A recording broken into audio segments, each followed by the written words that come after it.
So we're really happy to be here for another installment of our uncomfortable conversations. And we have two really incredible people that are going to be joining us. So please welcome Rosemary Morrison and Samantha Lamb. Hi, Hi, Hi. Kevin. guys. Hi, Rosemary. Hi, Sam. Hi, Kevin. It is great to see you guys. Thank you for participating in this and just for being willing to share your hearts. I know we're going to have an incredible conversation, and I personally, as a pastor here in Turning Point, want to say how much I appreciate you both, how much we love you and your families, and how much you have made us better. And so I couldn't think of two better people to engage this topic. So I want to start off with you, Rosemary, and I want to ask you where you were born and raised, and what was that community like? I was born in the good old town of Clearwater, Florida. I lived there until I was 17, so born and raised. For the early part of my childhood, up until about age 6, I lived in a predominantly black neighborhood. But from 7 on, my neighborhoods were all white. So my middle school, elementary, and high school were predominantly white. In the house we bought, I think we were the only black home in the neighborhood, in that little block of neighborhood. So yeah, that's how I Okay, was raised. That's where thank I you. grew up. Hmm. Okay, and then do you remember at what age, perhaps, what was the earliest age that you remember formulating your own thoughts or feelings about race, or perhaps having a conversation around race with your family? Um, so I am biracial. So my birth mother is white, and but my adopted mother is black. So I grew up black, but in a black mother, black father family. But my family knew that I was biracial, and so I think the first occurrence was when they would call me white girl. My cousins, Your they'd say you're cousins, white girl. okay. Yeah, my cousins, like I'm a white girl, like you don't know, you're not black like us. So that was my first occurrence. And then, I had my white grandparents used to call me all kinds of fun things in loving Hmm. ways. Hmm. I shared this on Thursday. Like they used to call me their little niggerette. And I Hmm. used to think that was endearing. So that's kind of around age 6 and 7 when I realized that I was much different Okay. than the people in my family and Wow. community. Well, thank you so much for sharing that. Tell us a little bit about your family right now, the Morrison crew right now. So I have my lovely husband, James. He is African American. I have a daughter who's 12 and a son who is 6, going on like 20. um, I know this is, we're having a conversation about biracial, how being biracial in this time. So my daughter is light. Um, she's lighter. She's the lightest one in the house. And then my son is about my husband's complexion. Okay, So great, it's the 4 of us. great, very cool. And what are their names? Just so, My husband is James, all right, and my daughter is Elizabeth, and Jax is my son. yeah, So I saw her. Man, they're growing up really fast so tall. She's tall. recently. She turned 12 last week. Yeah, I So saw her at the rally. It's very cool. Okay, so Sam, tell us a little bit about where you were born and raised, and what the community you grew up in was like. Sure. So I was actually born in Spain.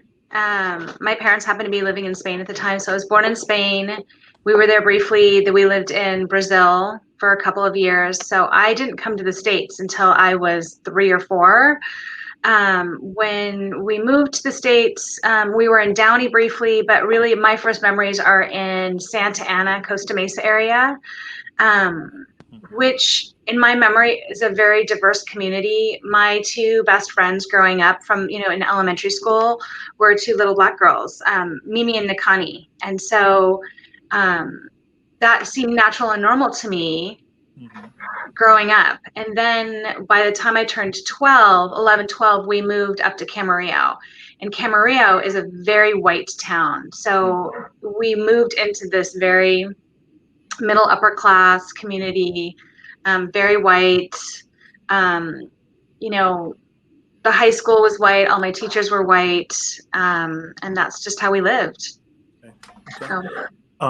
And then what do you remember your family growing up, perhaps when you were younger, having conversations about race? Was it something that was discussed much? Not at all? What was it like? I don't remember it ever being discussed. I mean, my parents loved my friends, and I don't remember them being close to my friends' families, but they weren't close to anybody's families, Okay. you know? So. Okay, great. Okay, so tell us a little bit about the Lamb family now. So I have 3 boys. I have a wonderful husband, Jonathan, and then my 3 boys. I have twins that are just about to turn 15. I'm dying. Joshua and Jordan, and then my youngest, my baby, who's about to turn 11. So, and 2 dogs, 2 very loud dogs. Okay, so full house. We house. Love the Lambs. We love the Morrisons. Very cool. Rosemary, let me double back with you. I wanted to ask, was the topic of race one that was common in your home as you were growing up, or was it rare, or what was it like? My mom, my adopted mom, is from the West Indies. I say that to preference growing up. Race was never really discussed as a whole. My father would make racist comments about white people.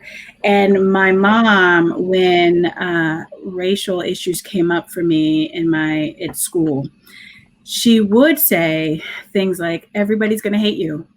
Black people will hate you, white people will hate you, you just have to move on. So it wasn't really discussed. It was, people will hate you, you just need to be better and move on. She didn't believe in really discussing the issues at hand. Okay, but just warning. Okay, so take us a little bit deeper into that. So about what age was that? And can you elaborate some on, and I do think it's a unique, reality that you've had to navigate, and many in our congregation and many others being of biracial descent. So can you say a little bit more about everyone is going to hate? How did that feel, and go a little deeper? Yeah. So it started in elementary school, but the stories I remember most were middle school and high school. In 6th grade, when I was called Oreo, or I thought I was white, by the Black community in my school, then the white students wouldn't even accept me in their community groups.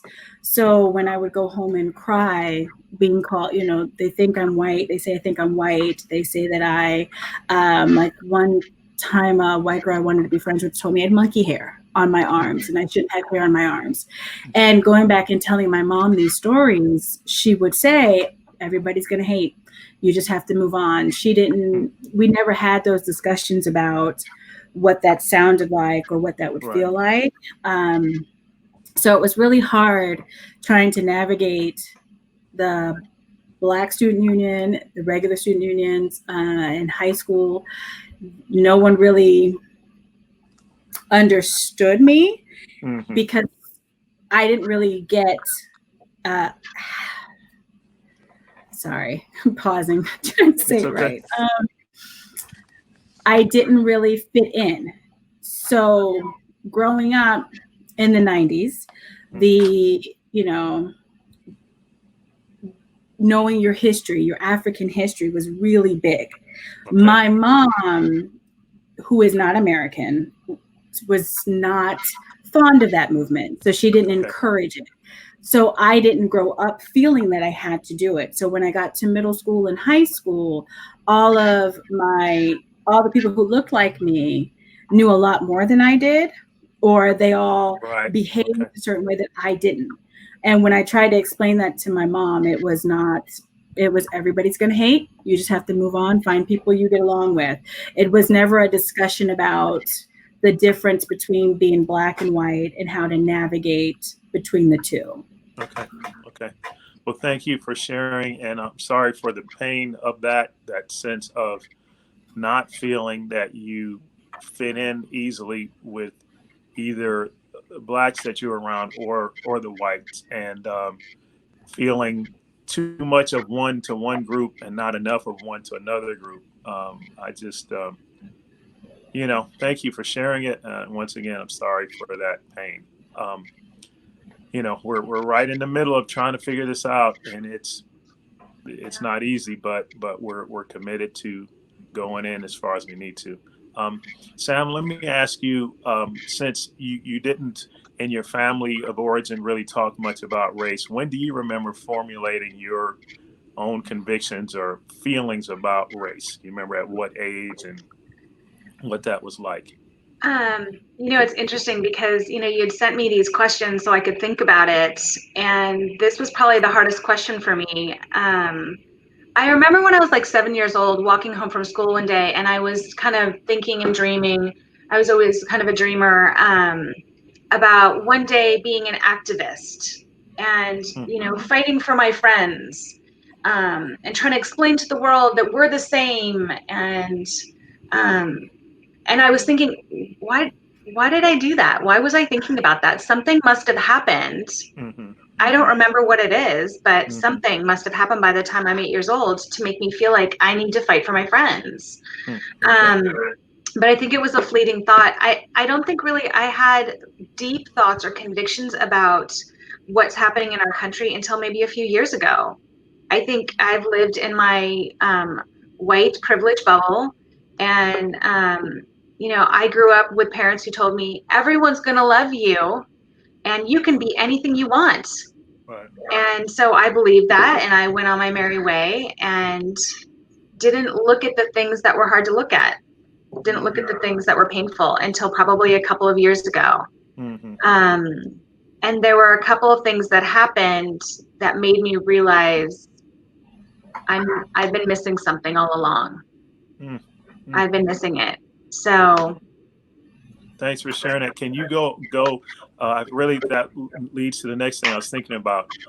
Can you share what were there particular events that happened a couple of years ago or a few years ago that sort of sparked awareness? If so, what those were and what was that like? Sure. So there was two things that happened in particular.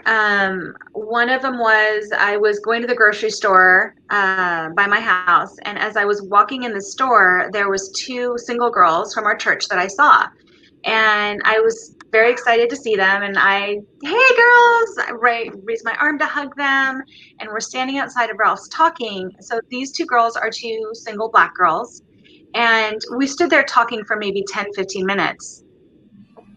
And I noticed white people would walk out of the store and make eye contact with me, like, "Are you okay?" And I was thinking, am I imagining this? Like, is that person really stopping to look at us and then, like, almost non-verbally ask me if I'm okay? No. And probably 4 or 5 people did it. It wasn't one, it was a number of them. And I didn't say anything at the time. Later on, I asked a different friend of mine that's a person of color, like, this happened. It was really weird. And she goes, oh, yeah, that happens all the time. And I thought, Wow. really? I mean, we're in California. That's happening here? I had a hard time believing it. And then probably a week or two later, we were all out to dinner, and it had just happened to be that I was probably the only white girl at this dinner. And out to dinner with a bunch of good friends. It was somebody's birthday. We walk in this restaurant. We go to be seated, and the waiter, the server person, was like, "I'll be with you in a minute." And then another party walked in behind us that were white, and he sat them right away. And then this just went on the whole night. They took their drink orders first. They got their food first. When they came over to take our order, they were like, "What do you want?" what do we want? Like, Yeah. aren't you a waiter? Like, I'd never seen anything like that. And by the end of the meal, I was so livid. I was just, and you know, in my white privilege, I stormed over to the manager to give her a piece of my mind. And it turned out it was the owner, and she was so sorry. I'm so, so sorry. So she gave us 10% off our meal. And which Wow. just didn't feel good enough at all. And I Yeah. just, the rage I felt over, you cannot treat my friends like this. And I remember we were walking out of the restaurant, and I turned to one of the girls and I was like, why aren't you guys mad about this? I'm so mad. And she just looked at me and said, it happens all the time. Like, this is the norm. And I think that moment was just, it was heartbreaking for me, because I thought, these are my friends. You can't treat my friends like this. This is this what's happening in the world? It was an awakening. It was a moment, and I was so angry and so sad. And it's really spurred on a lot of great but extremely painful conversations with a lot of great friends who have, I'm very grateful, have opened their hearts and been very vulnerable and let me into their stories over the last couple of years. So. Well, thank you for sharing that. And it is, I really appreciate you being vulnerable. It is, I think all of us, this is a great unmasking and awakening, regardless of race, just because whatever, ecosystem or environment you're in, you tend to get used to it and tend to adapt in not so good ways at times. So thank you for sharing that. So Rosemary, let me ask you, as you have been thinking about race and so forth, was there a particular moment as you were growing up that you began to formulate, okay, this is what I think about race, this is how I'm going to navigate race? I'm wondering, perhaps something early on. Wow.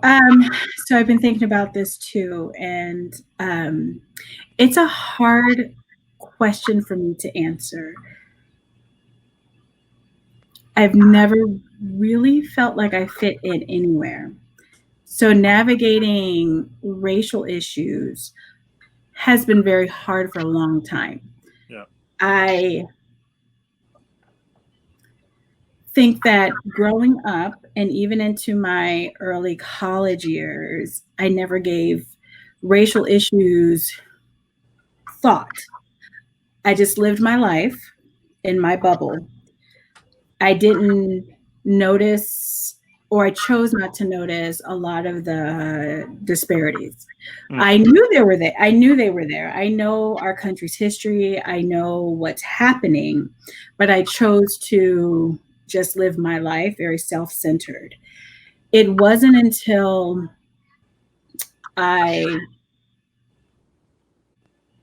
Martin happened that it kind of jolted me, because by then my daughter was born, and knowing that I have a child who is seen much differently in the world.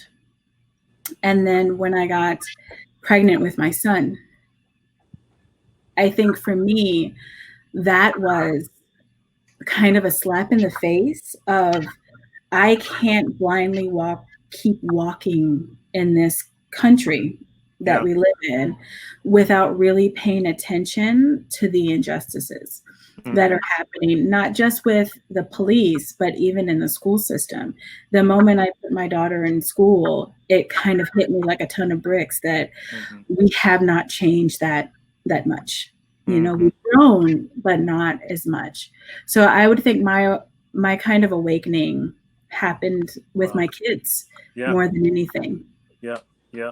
And you see, you can get used to something, but then seeing them experience it, they're these innocent, adorable little humans that grow into larger humans, and not wanting them to have to navigate stuff that's so unfair definitely, can bring it to mind. Can I ask that? Go. I was going to say, I think I lived in the bubble of it was better. My daughter, I remember with James telling him, like, our children are going to experience what I grew up, how I grew up. Right. Being fair, having different texture hair. I just knew life would be different for my daughter. Right. She wouldn't get those questions, or people wouldn't touch her hair. People Yeah. wouldn't just assume things about her. And then when they started to, at 5, at 4, it was one of those, oh, this is still going on. Yeah. So it is. It's the blinders get taken off Mm-hmm. when you have children, Mm-hmm. I think. Mm-hmm. And to go a bit further, you're talking about people would as sort of being exotic or other, then people would touch your hair to see what the texture was like, which Yes. then accentuated the fact that you're different and somehow, Yeah. okay, okay. And I know that Yeah. was difficult. I know it was difficult. This is Yeah. really good though. Have there been any events prior to the past couple of months where the topic of race has, some event has happened and it's sort of, kind of just shaken you or really bothered you or arrested your attention, uh, in the past few years? And if so, how have you navigated that? And also, how has that been navigating it as a member of the church? So Trayvon Martin and Tamir Rice were definitely big things for me. Tamir Rice, he was gunned down by holding a toy gun, and it actually brought back memories of my brother. We had moved to Baltimore when I was 17, and my brother was very angry. He was a very angry. My parents were going through divorce, and he was walking around the city of Baltimore with a toy gun, and it pointed it at a police officer.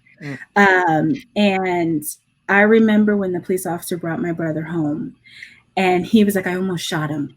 And so my brother at the time, we're 5 years apart, so he was about 12 at the time. And when I heard about Tamir Rice, it shook me. And it was very hard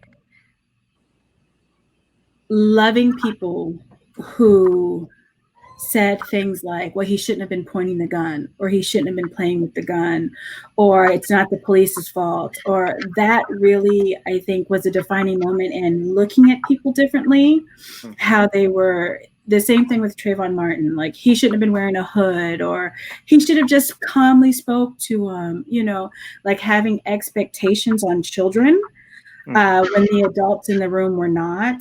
I think that changed me. And then having people try to justify the killing of young children for not making mistakes and playing, And so you would experience it where you were appalled, and then you would talk to other friends of yours, and they didn't seem to be appalled. They're sort of making excuses for those that used excessive force or the police, and wanting to regulate or manage the behavior of the victims rather than call out the perpetrators.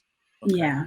And I have to ask you, so these conversations, are these people that are brothers and sisters in Christ as well as friends in the community, one or the other, or both?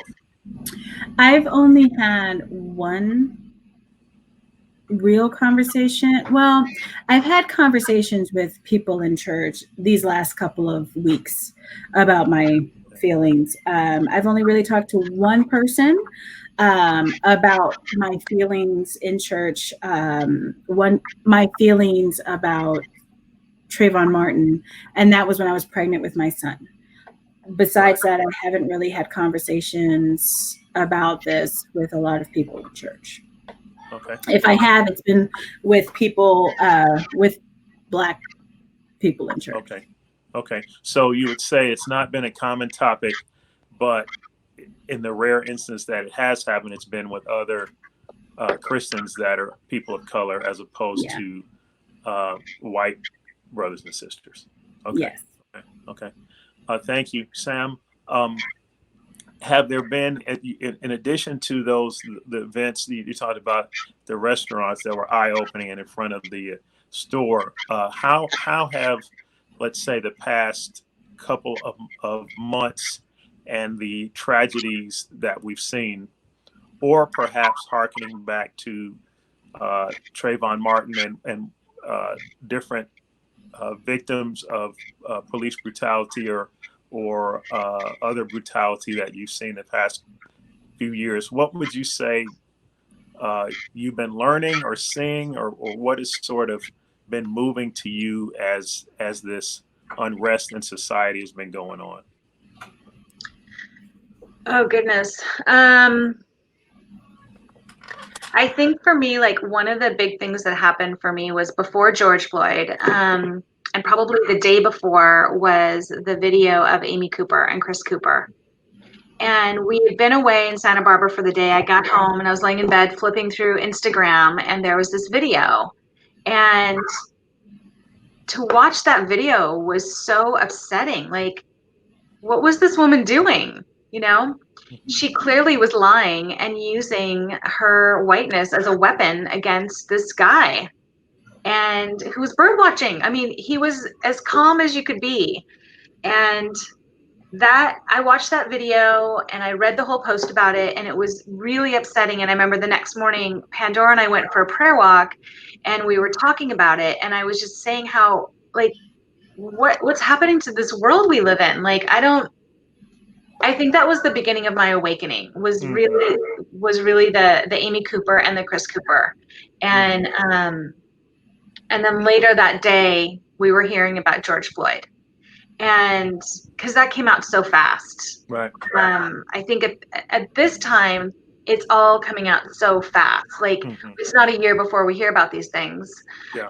It's now like the same day. And I think for me, it has really spurred on, I have to understand this better. And I've really gone on a journey of reading books and listening to podcasts and having conversations with people.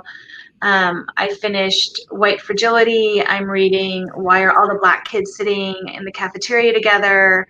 We're doing, with Sam Jones, we're doing Stamped from the Beginning.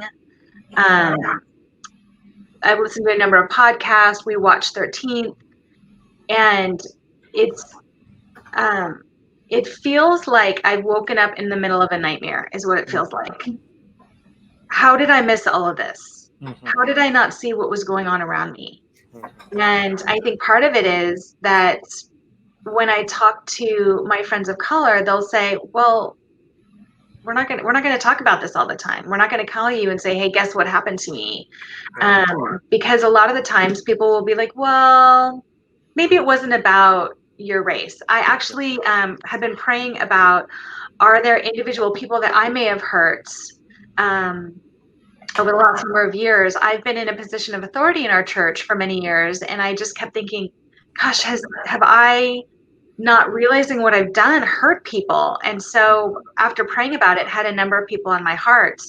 And one girl I talked to said, you know, there were a few times she came to me to tell me something that happened to her, and I kind of excused it away, like, oh, honey, I'm sure that wasn't because you were Black. I'm sure that's just because that person's stupid.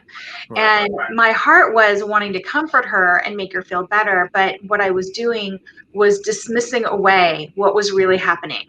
Right. And so I think that's the biggest thing I've learned is I have to keep learning. I have to be willing to be awake in this nightmare with the people that I love. I have to be willing to listen to their stories, and I have to be willing to take responsibility for things I may have done or said, not knowing I was hurting people I love. Yeah. Right. Well, thank you, Sam. And I do want to say that I appreciate the conversations we've had, and there's not been, as we've talked, I've not thought of any incident where I felt like there was a racial thing, sort of subtext at all. But the fact that you were willing to be brave and vulnerable enough to even ask is really commendable and appreciated, because there are, I just think that's sort of that's where we are these days. Just like, man, I don't want to go there. I don't want to have to face that temptation. There are just as many people that are people that are leaning in, and there are people that are just digging their heels in. And I don't want to deal with the pain, or I don't want to face it. So I just appreciate you being willing, and obviously you're moved because of your love for what's right and also for your friends. So, I think it has also helped me a lot. I think reading the White Fragility book and understanding the definition of racist, that I think when people think the term racist is, Billy Bob and his, truck with a Confederate flag, then they are like, oh, I'm not a racist. I'm not a horrible person. And really, a racist is anybody who is willing to live in a society that takes advantage, that I have more privilege. I have less obstacles in my life than Rosemary's had. My parents didn't ever have to tell me, look, people are just going to hate you. You're going to have to get over it. I never had that talk. And so that wasn't an obstacle I had to overcome. So I think when I defined it for myself, then it's easier to take that responsibility and go, I've always loved you, Kevin. I've always admired you. But that also can be true in the face of, I may have done things that may have been racist and hurtful. And if I love you, I have to take responsibility for that. So. well, like I said, Sam, thank you and well done. And you are dearly loved. We love you. I love you. Our family loves you. Our church loves you. And I think that this is a great example. This is a great example of, if I want to be a part of the solution, and if I really do care, here are some actions I can take. And I can't recommend those resources that you mentioned more highly. So, I do think progress is being made, but man, it's like one of those things you really want to dive in, and you think it's just this big, and it's a whole nother, a whole nother layer. So, or several layers. So Rosemary, let me ask you this. The past couple of months in particular, how have you been feeling about what you've seen on video and what has occurred? As much as you can share, how have you been feeling? I'm always angry. I feel like I have been walking around really angry for a long time. I'm trying not to sit in my anger. I look at what people post and watching the videos, and I struggle with the hope that this will make a difference. I have never seen anything like this in my life. And many people who have gone through the civil rights era haven't seen anything like this, and people willing to learn and to change. But for me, I do feel reserved. I do feel like this is all fine and dandy because you guys are all sitting at home doing nothing. What's going to happen in 6 months when we all go back to work and life picks back up again? Are the same people that are our allies and are learning and are caring, are they still going to be the ones there who are calling out the injustices when they see them? So while I see the hope and I want the hope all the time, I still very much feel like this is temporary. This is something that will not make a huge difference. Unfortunately, I think that has to do with how hard it is for people who don't want to lean in, for the people that are in power that definitely are not trying to lean in right now to learn and to change. So it's interesting. I don't know if that answered the question. Yes. Well, thank you. It's hard. Yeah, it is hard. Yeah. And it was a great answer. So can you talk a little more about that sense of, I have felt angry for a long time and I still feel angry. Have you identified what in particular, or what issues in particular are the cause of the anger? And then of course, how do you, and as I said before in my messages, I feel the same thing. So then how do I be my authentic self, but then not offend everybody I'm around and be projecting my stuff on? So I don't want to put words in your mouth, but just say a little bit more, just so people can understand. Okay, Rosemary, we love her. She's funny. She's great to be around, but also she's got this anger and this pain that is there. What would you say, about that more? I think for me, when people have tried to approach me with having a conversation about what's going on, in the early parts, it is not my job to have this conversation with you. I cannot have this conversation with you. What took me so long? How did you not see these things? And if I continue to have this conversation with you, I will hurt you with my anger, and I don't want to have that with you, which is why I haven't engaged in a lot of conversations with people, because I do run very hot really fast. I do want to have grace on people too. So I do trust that people in their hearts want to be different and want to learn and want to be like Jesus. But I do think, especially among Christians, the Bible and church has been used so much to justify a lot of the pain or to wipe away the pain. I remember during the election, I was having such a hard time.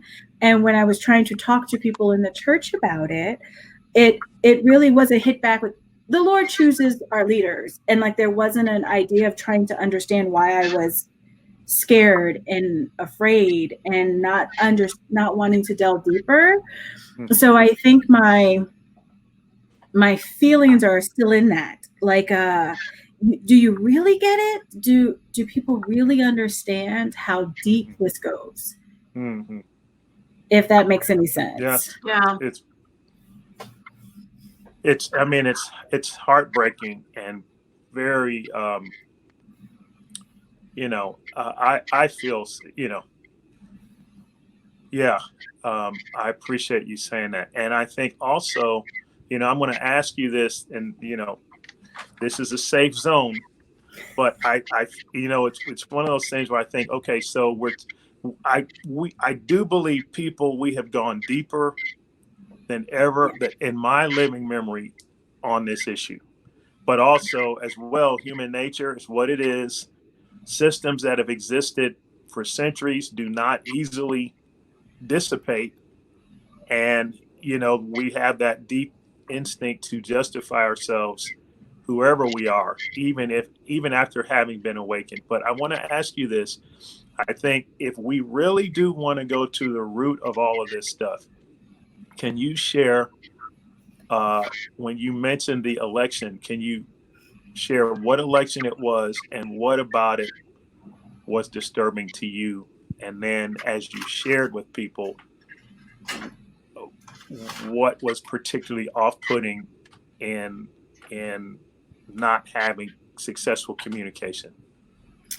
I think with 2016, I know I had a lot of Facebook posts, very weary of Donald Trump, our current president. And when he did get elected, it was heartbreaking for me. And can you say why? Why? Well, watching him speak and how he was speaking to in his rallies, there was a lot of things he was saying that, I think the term is gaslighting now, kind of speaking code. I grew up in Florida, so I know all the code speak of how to pander to a society that thinks that I am less than them. Yeah. That because my skin is a little tinted, I am no better than dirt. And that's how he was speaking. And he would say these things and then be like, no, I'm for all people. And people would be like, well, he is. And even if he wasn't, God chooses the leader, our leaders, and we need to pray for them. And I didn't feel safe enough to explain, but it will only be safe for you. It wouldn't be safe for me, because if they start coming for me, they're not going to come for you. So I think for me, it was really hard trying to explain that fear. I know I actually ended up talking to Trey. She did help me walk through it because it took me a long time to look at people in our church, because I know if you're, Christian, there's certain, a lot of Christians vote conservatively because that's the party of Christians, some say. So when people would tell me that God chooses our leaders and we have to trust, and think about, abortions or the judges. In the back of my mind, I'm like, but what about me and my children? You don't see what's happening to my community. You only see these things that benefit one society over the other. Yeah. Yeah. Well, thank you for sharing that, Rosemary. It takes a lot of courage. And I appreciate you really being honest, because to Sam's earlier point, if we want to understand people's pain and we want to understand if we really do care, then we can't just dismiss something and interpret it the way that makes sense to us. Mm-hmm. I think it comes down to a level of respect and just, am I that out of touch that I don't respect, these people? It's not like, people are angry or afraid or for no reason. Like they woke up. Let me just, go into random paranoia. Like, I mean, we see very clearly, like it's very clear, the racial attitudes of certain people and certain politicians. So the question is, does the church ignore it, minimize it, justify it, or call it out? If we really are serious about standing up for what's right and calling out what's wrong. But I can tell you we're committed to going as deep as we need to. Yeah. I think that's what. Yeah. So I was thinking that's what the church is for. The Bible calls us to stand up to justice, to help the least among us. Yeah. And for so long, our God has been used to justify demeaning groups of people. The Bible was used to justify slavery, and churches, Christians have a lot to reconcile on that. And as a church, I am just so grateful for our church for taking these hard conversations and really delving into it, because that's how we, one, bring people to Jesus, and two, how we change people's relationship with Jesus from being this thing that was used to demean and control people of color to a relationship with him, because we were made in his image and he wants us to be just and fair and to take care of those who are hurting. Thank you for saying that. I've been reading, Lisa Selesky told me about this book, and it's funny, I've been around so long. It's a book I actually read when I was in grad school and seminary, that I'd read and forgotten and then reread, but it's called The Color of Compromise, and it's the truth about the American church's complicity in racism. And I think there's never been a whole full-throated national reckoning about the original sin of slavery and systemic racism. And there's never been one in the church, to my knowledge, where in the name of not being political, in the name of not being involved in social issues, but in salvation issues, it's been complicit. And it's a shame. However, we can change that. If we love enough, we can change that. So we're hoping to. Let me conclude with this, and this is such a great conversation. Thank you guys for doing this. It's not fun. We're not talking about fun stuff, but it is enjoyable and fun for me to talk to you guys about this, because there's so much love and appreciation. Sam, let me ask you this: if there's one thing you could speak or say to our members Turning Point, like as a Christian community, as a fellowship, as a church, to your friends, if there's one thing that you would love to say, I would really love for us as individual Christians or as a church to get this, what would you say from your heart? It's hard to figure out what's the right thing to convince people that this is really happening, because unfortunately there's still a group of people who think it's not, that this isn't really as big a problem as it is. And I think I would beg them to do their research. As a white woman, it was easy to hear the stories of Trayvon Martin and other victims of police brutality and feel like they were one-offs. Like, that was a horrible thing that happened. That should never have happened. But that was an outlier. It wasn't the norm. And I think as I started to do my research and watch movies and educate myself, I realized it's not. When you get up above the clouds and get the big overview of what's happening in this country, you can start to see it. Yeah. It's glaringly obvious at that point, but you have to be willing to take the time to research it. People will go and research what kind of car they want to have, or, I want a new refrigerator or TV, and they'll spend spend a couple hours researching this. Take this out of love for your brothers and sisters. Educate yourself on this topic. Get an education. I just started reading a book called Lies Your Teacher Told You, and it's just, another level of like, what? How much did we not learn in school? I was talking to a friend. I had never heard about who Jim Crow was until I was in my 30s. We didn't talk about it in my white high school. And so your lack of education on this topic does not make you right. It just makes you uneducated. And so I think my plea would be, please educate yourself, and then be very humble. Even when you think you know a lot of stuff, you probably still only know this much. Yeah. So be very humble with your friends of color, because they've been experiencing this their whole lives. And you may have just woken up, but it's still not your experience. So. Well said. Thank you, Sam. Yeah. Prayers. We're praying that will do that. Not in addition to love for your brothers and sisters, just as simple as, what is the right thing to do? Yeah. Like, just do the right thing, to quote the movie, Spike Lee's movie.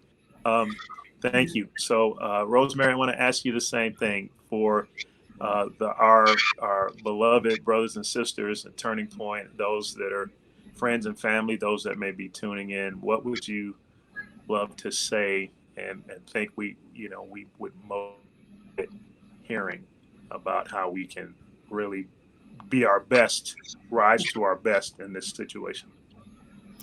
It's hard to follow you, Sam. I think I'm going to pause. The blessed are those who thirst for justice. When you look around and you see injustice done, whether it is the Good Samaritan, whether somebody ran a red light and you're like, why did they run a red light? We want justice done. So to my brothers and sisters, I would say, look around at all the injustice. When we help the ones that are struggling right now, we are helping everyone. Because in a just society, we are the light. We can be more of the light. So when the Lord says, blessed are those who seek and thirst for justice, I think that's what he's calling for, us to seek justice for those who cannot seek it for themselves, so that we can better not just our church, because sometimes I think we have a bubble. Turning Point is so amazing, so multicultural. I don't have any friends that do that. I love that saying, like all the people I know, but we are not just a bubble. The Lord Right. calls us to be a light to the world. And so if we're seeking justice for everyone, then you should be seeking justice. If the Lord calls us to seek justice for everyone, that's what we should be doing. Yeah. Yeah. Yeah. Wow. Well, I genuinely can't thank you enough, Rosemary and Sam. You are quite a dynamic duo, I have to say. And, I think that I am hopeful.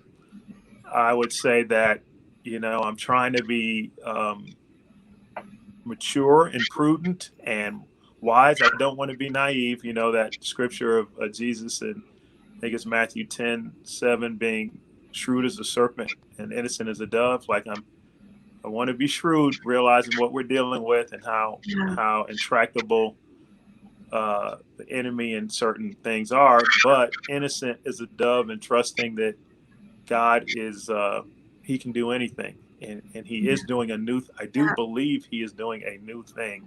Yeah.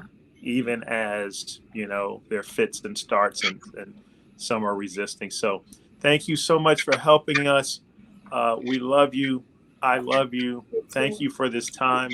And I just look forward to more conversations. It's not the end. This is the end of this particular one, but not the end of the ongoing conversation. So thank you guys so much. Enjoy the rest of your afternoon. Thank you, you too. Thank you. Bye. Bye. Bye.